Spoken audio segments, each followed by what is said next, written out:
Howdy folks, how's it going? Welcome to my Virgin Kitchen. It's Barry here. You're looking great. You're looking in fantastic shape. I must say, today we are making some homemade Jaffa cakes. Let's do it.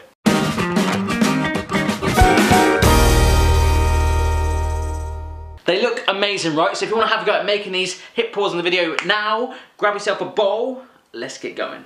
Yep, so you want to grab our bowl, and I've got 2 eggs here. Now these are at room temperature. Plonk them in like so. And we'll follow up just by sprinkling our sugar straight on top of that. And all you want to do now is grab yourself an electric whisk. You could use a manual whisk if you want, if you've got the muscles to do that. You're going to just get in there and whip it up together. Here we go. I've been doing that for about 3 minutes now. We want to do it for around about 5 minutes to get it nice and pale and fluffy. So keep going.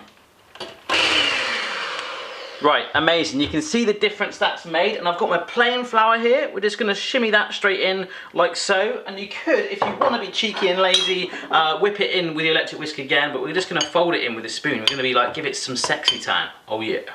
So you really want to make sure that flour is nice and incorporated in there. Make sure down the bottom there's no flour sunk down there. Really scrape it up and work it through. And believe it or not, that's the sponge mixture done.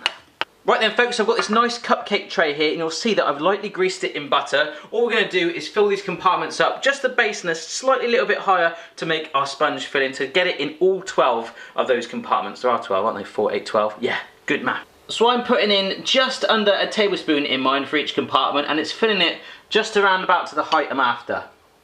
Amazing, so with my tray filled, it's time to get it in the oven. It's not going to take too long because they're quite thin, around about 8 to 10 minutes. Okay, so just while the sponge is finishing off in the oven, I've got some orange jelly down there and some boiling water. Now this is half the amount of water that it recommends normally, because you want a nice strong flavour in there. You can also add marmalade and stuff like that if you want a bit more you know what I'm saying? So hot water straight on there. Wow. And mix it together to break it down. If you're using the powdered jelly, exactly the same thing. Reduce that water quantity as well. You want that real strong orange kick. Ole! Fantastic, so our jelly is all done. We're going to pour it in that tin to set in a minute. I just spoke to my friend Gary on the phone, and he's scared of jelly. Gary, are you scared, Gary? Are you scared? It's a personal joke. Anyhow, I've just got our sponges out of the oven, nice and golden brown, still warm, hence the oven glove. Put them down there to cool down fully, get the jelly in the fridge, and we're nearly there. So just while your jelly is in the fridge, or you can use the freezer to speed it up, I've got my cakes set on a wire up there, fully cooling down, and I'm melting up my chocolate giant food style. And in fact, your chocolate we're using is dark chocolate, but you could use milk chocolate, even add some orange extract in there for an added orange boost. Oh yeah.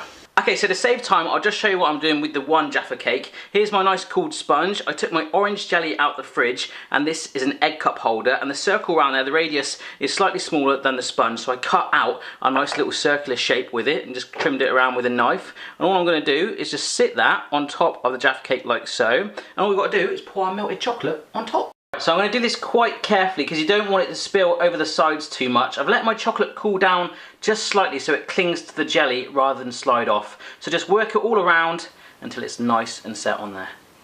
And that's it then guys. Once all your chocolate's on there, whack it in the fridge until you're ready to serve it up, and that chocolate to firm completely.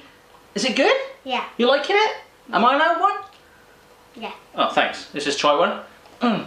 Oh my goodness, they're good, especially with that fresh sponge, and you can make them as big as you like. I made a giant one before with James, and it was amazing. So if you have a go, send me a picture at my Virgin Kitchen, and if you enjoyed this video, don't forget to give it a thumbs up, share, subscribe, and comment. I'll see you again next time. Bye! Bye.